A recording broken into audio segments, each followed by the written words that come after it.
Hello दोस्तों, नमस्कार। Make it skills online teaching platform में आप सभी का स्वागत है। आज के इस इम्पॉर्टेंट सेशन में बहुत ही महत्वपूर्ण विषय पर जो है हम चर्चा करेंगे एवं बहुत ही महत्वपूर्ण इस ये बिंदु इसलिए भी हो जाता है क्योंकि आजकल ये सब जो है बहुत ज्यादा प्रचलन में है। तो बिंदु जिस पर जो है आज हम विस्तार से जो है चीजों को समझेंगे वो है आपका outsourcing job versus contractual job. Outsourcing job क्या होता है, कॉन्ट्रेक्चुअल जॉब क्या होता है, आउटसोर्सिंग जॉब जो बिजनेस प्रोसेस है इसके क्या फायदा है, क्यों आजकल जो है बहुत ज्यादा प्रचलन में है। तो बच्चों, आप सभी को पता है आज के दौर में आजकल आपने देखा होगा आउटसोर्सिंग वर्ड या फिर आउटसोर्सिंग जॉब जो है वो बहुत ज्यादा प्रचलन में है। आजकल मैक्सिमम जो भर्तियां हैं विभागों में, जितना भी स्किल मैन पावर जो है विभागों को चाहिए वो आउटसोर्सिंग एजेंसी के थ्रू जो है भरा जा रहा है। इवन आजकल आपने देखा होगा टीचर जो आपके शिक्षक होते हैं, अध्यापक होते हैं, वो भी आउटसोर्सिंग एजेंसी के माध्यम से जो है वो अलग अलग विभागों में अपनी सेवाएं दे रहे हैं। अब आप समझ सकते हैं अध्यापक, शिक्षक जो आउटसोर्सिंग मतलब ठेकेदारी प्रथा पर जो है बच्चों को पढ़ा रहे हैं। आउटसोर्सिंग जो कॉन्सेप्ट है, आउटसोर्सिंग जो जॉब है, आजकल जो है सरकारी विभाग या सरकार जो है इस कॉन्सेप्ट, इस बिजनेस प्रोसेस को बहुत ज्यादा अपना रही है।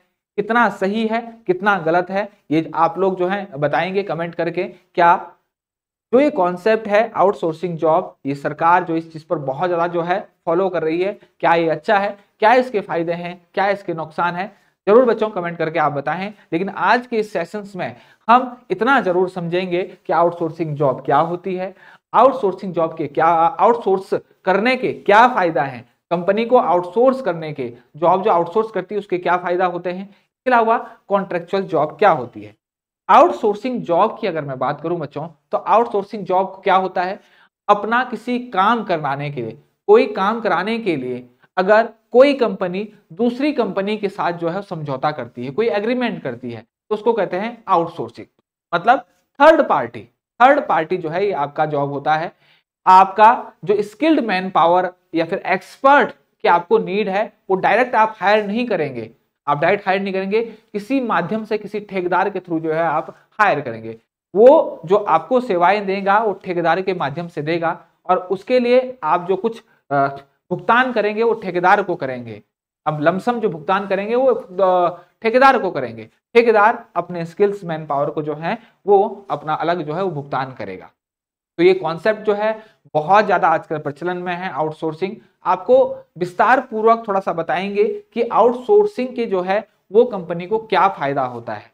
बच्चों, आपने देखा होगा पहले जो है जॉब्स गवर्नमेंट सरकारी विभागों में देखा होगा परमानेंट नेचर की निकलती थी। उसके अलावा दूसरा जो एक नेचर था जॉब को रिक्रूटमेंट का वो आपका कॉन्ट्रेक्चुअल था, संविदात्मक।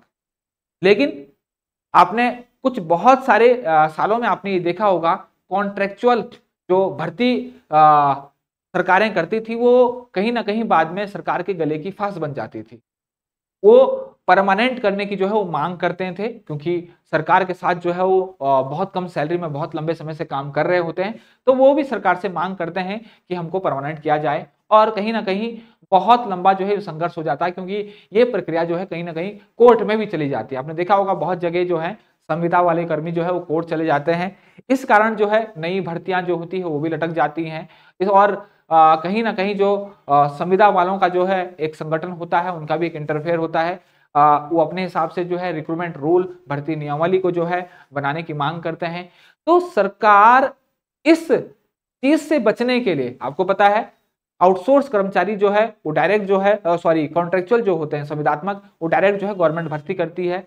वो समय समय के जो धरना प्रदर्शन करके जो है अपनी मांगों को मनवा भी सकता है, वो स्ट्राइक भी कर सकता है, वो अपनी सैलरी बढ़ाने के लिए भी बोल सकता है। तो कहीं ना कहीं सरकार पर जो है वो कहीं ना कहीं प्रेशर समय समय पर वो बना सकता है। अब गवर्नमेंट हो या फिर ऑर्गेनाइजेशन हो, प्राइवेट ऑर्गेनाइजेशन कोई भी हो, वो बहुत ज्यादा उन लोगों ने दिमाग लगाया कि क्यों ना ये डायरेक्ट जो आपका जो है मैन पावर है इससे डायरेक्ट जो है रिक्रूटमेंट करने से बचा जाए, क्योंकि रिक्रूटमेंट प्रोसेस में भी बहुत ज्यादा जो है वो टाइम लगता है। इस टाइम से भी बचा जाएगा। इसके अलावा एक बहुत दूसरी चीज, संविदात्मक नौकरियां निकालते थे, आपने देखा होगा चैलेंज बहुत ज्यादा होता है, 2-3 पोस्टें होती है, इतने सारे आवेदन होता है, बहुत ज़्यादा टाइम लगता है छटनी करने, इसके अलावा और भी प्रोसेस होते हैं। और आपने तो देखा होगा सिफारिशें, पॉलिटिकल प्रेशर, बहुत सारी चीज़ें, सरदर्दी जो है ये विभागों के लिए बन जाती है। तो सबसे आसान तरीका जो विभागों को या ऑर्गेनाइजेशंस को ये लगता है कि एक बिजनेस अप्रोच या एक बिजनेस प्रोसेस जो है ऐसा अपनाया जाए कि हम किसी ठेकेदार को या फिर किसी कंपनी को हायर कर ले, वही जो है हमें जो है मैन पावर या फिर कोई चीज के एक्सपर्ट जो है वो प्रोवाइड कराए, हमारा डायरेक्ट जो है कांटेक्ट ना रहे मैन पावर से, ठीक, या फिर स्किल्ड मैन पावर जो हमको चाहिए उनसे हमें जो है डायरेक्ट कांटेक्ट ना रहे, ताकि हमारा जो है अगर हमें कोई काम अगर पसंद नहीं है तो हम सीधा हम ठेकेदार को बोल सकें, हम जो है अपने हिसाब से जो है वो काम ले सकें। अदरवाइज हाँ, संविदात्मक तौर कॉन्ट्रेक्चुअल जॉब में एक बार जब भर्ती कर लेते हैं तो उसका कॉन्ट्रैक्ट होता है, जिस उतने कॉन्ट्रैक्ट के लिए जो हो वो काम करे ना करे वो आदमी को धकेलना ही पड़ता है। 11 महीने हो, 2 साल हो, 3 साल हो, 4 साल हो, उस कॉन्ट्रैक्ट पीरियड तक जो है अग्रीमेंट साइन हो गया तो उस दौरान जो है वो काम लेना ही पड़ता है, चाहे वो अपनी सेवाएं सही से दे रहा हो या नहीं दे रहा हो। लेकिन यहाँ पर उन लोगों के पास ये ऑप्शन था कि अगर कोई सेवा जो है कोई आउटसोर्स कर्मचारी सही नहीं दे पा रहा है तो वो आउटसोर्स कंपनी को या ठेकेदार को बोलेगा हमें जो है हमारे आवश्यकता अनुसार सेवाएं नहीं मिल रही है, आप हमें जो है दूसरा स्किल्ड मैन पावर दीजिए। तो क्या फायदा हुए आउटसोर्सिंग जॉब में? एक तो इनका टाइम बचता है, रिक्रूटमेंट के दौरान जो इतना टाइम लगता है ये इनका टाइम बच गया। इसके अलावा अपने जो है एक्सपेंसेस, अपने जो फालतू के खर्च है वो कम हो गए, अपने खर्च हो गए। इसके अलावा अपने एक्सपेंसेस कम करके जो है मुनाफा भी कमा सकता है, लेबर कॉस्ट इनकी कम हो गई, जहां इतने ज्यादा पैसे देने पड़ते थे यहाँ पर ये बहुत कम पैसों में जो है स्किल्ड मैन पावर जो है ठेकेदार के थ्रू या आउटसोर्सिंग कंपनी के थ्रू जो है इन ऑर्गेनाइजेशंस को या फिर कंपनी को जो है मिल जाते हैं। इसके अलावा एफिशिएंसी की बात करूं मैं, एफिशिएंसी और स्पीड काम जो है बहुत तेजी से हमें मिल जाता है। अब मैं एक एग्जांपल के माध्यम से आपको समझाता हूं कि आउटसोर्सिंग जॉब क्या है। सपोज मेरी कोई कंपनी है, मेरी कंपनी कोई जो है सूट बना रही है या फिर फॉर एग्जांपल एक शर्ट बना रही है, एक शर्ट बना रही है। मेरी कंपनी केवल शर्ट को सीने का काम करती है, वो सील जो पूरा सील जब पूरी स्टिचिंग जब हम उसमें कर दी तो उसके बाद उसमें जो एक टाइम कंज्यूमिंग प्रोसेस है वो बटन लगाना है, बटन लगाना है, ठीक। तो मैंने ये कॉन्ट्रैक्ट जो है किसी दूसरी कंपनी को दे दिया कि हमारी जो शर्ट है उस शर्ट में बटन जो है आप लगाएंगे, आपने जितनी भी लागत है जितने भी वो है वो आपने डिसाइड कर लिया, वो एग्रीमेंट कर लिया। तो इससे क्या हो गया कि आपने जो एक काम करना था उसके बाद की जो प्रोसेस है वो दूसरी कंपनी दी, वो भी अपना काम तेजी से निपटाने के लिए जो है उतनी फास्ट से जो है वो काम करेगा। आपका काम सिलने का है, आपका काम स्टिचिंग का है, दूसरी कंपनी जो आपका काम लिया है उस पर बटन लगा के आपको तैयार दे देगी। तो कहीं ना कहीं स्पीड बढ़ गई, कहीं ना कहीं जो टाइम कंज्यूम हो रहा था वो आपका कम हो गया, कहीं ना कहीं आपका जो है देरी होती थी प्रोडक्शन में वो आपकी कम हो गई, और अपने एक्सपेंसेस भी आपने बचा दिए। तो बहुत सारी चीजें जो है आपने एक साथ कर दी, तो आपका कहीं ना कहीं जो है पैसा यहाँ पर बच गया। इसके अलावा आपको अगर काम पसंद नहीं आ रहा है तो डायरेक्ट जो है आप उसको मना कर सकते हैं। तो वहां पर बहुत सारी जो है छूट जो है इनको और रहती है अगर ये आउटसोर्सिंग माध्यम से जो है वो काम करवाते हैं।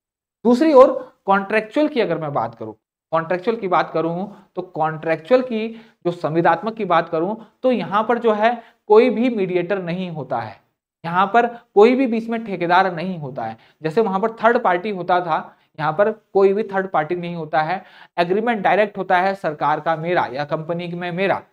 तो जो मैन पावर है या फिर जो श्रमिक है या फिर जो क्या कहते हैं, मैं कह सकता हूं कि जो एक्सपर्ट है, जो काम देगा, जो सेवाएं देगा, सेवा प्रदाता कंपनी मैं हूं और सेवा जो ले रही कंपनी, हम डायरेक्ट जो है आपस में एग्रीमेंट कर लेते हैं, बीच में कोई भी नहीं होता। इसको कहते हैं कॉन्ट्रेक्चुअल।